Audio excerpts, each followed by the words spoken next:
অত্যন্ত দুঃখের সাথে এবং ক্ষোভের সাথে এই সমাবেশ করতে হচ্ছে।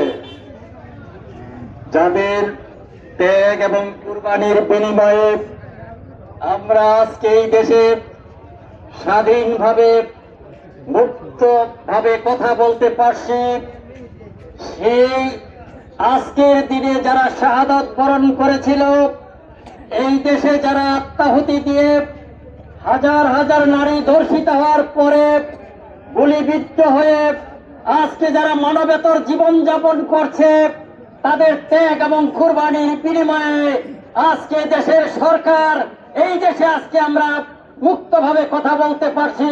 তাদের সাথে আজকে সরকার দল গাদ্দারি করছে, প্রতারণা করছে।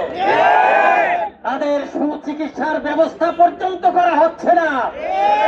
আমাদের এই শেরপুরে বারাকপাড়ার এক ছেলে, মেধাবী ছেলে, স্টার পাওয়া ছেলে, সেই ছেলে আজকে গুলিবিদ্ধ হয়ে আঘাত পেয়ে কবরে চোট পেয়ে সেনাবাহিনীর উচ্চ পর্যায়ে সে যাবে, সে আজকে ধুকে ধুকে মৃত্যুর দিকে দাবি যাচ্ছে, তার চিকিৎসার ব্যবস্থা পর্যন্ত হচ্ছে না।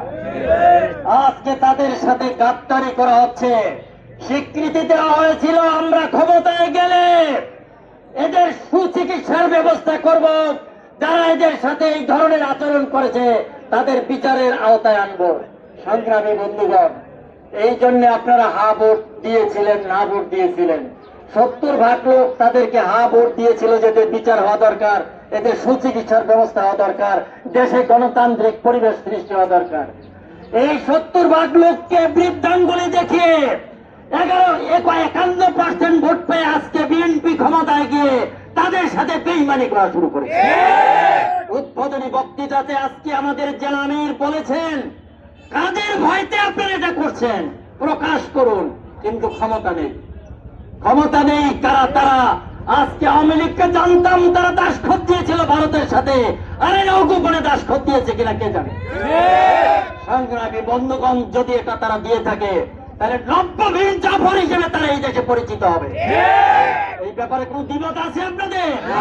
এই বীর জাফরদের বিরুদ্ধে যারা আজকে আমাদের সন্তানকে হত্যা করেছে তাদের বিচার না করে, আমাদের সন্তানদেরকে সুচিকিৎসার ব্যবস্থা না করে, যারা আজকে বিদেশি অঙ্গুলি নির্দেশে এই দেশ পরিচালনা করতে চায়, তাদের বিরুদ্ধে ঐক্যবদ্ধ হয়ে আরেকটা গণ অভ্যুত্থানের জন্য আপনারা রাজি আছেন কিনা?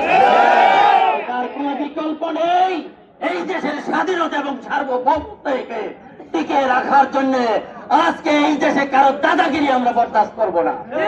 এই দেশে কারো দাদাগিরি চলতে দেব না। আমরা স্বাধীন সার্বভৌম হিসেবে নিজেদেরকে বাঁচিয়ে রাখতে চাই এবং বেঁচে থাকতে চাই। রাজি আছেন আপনারা?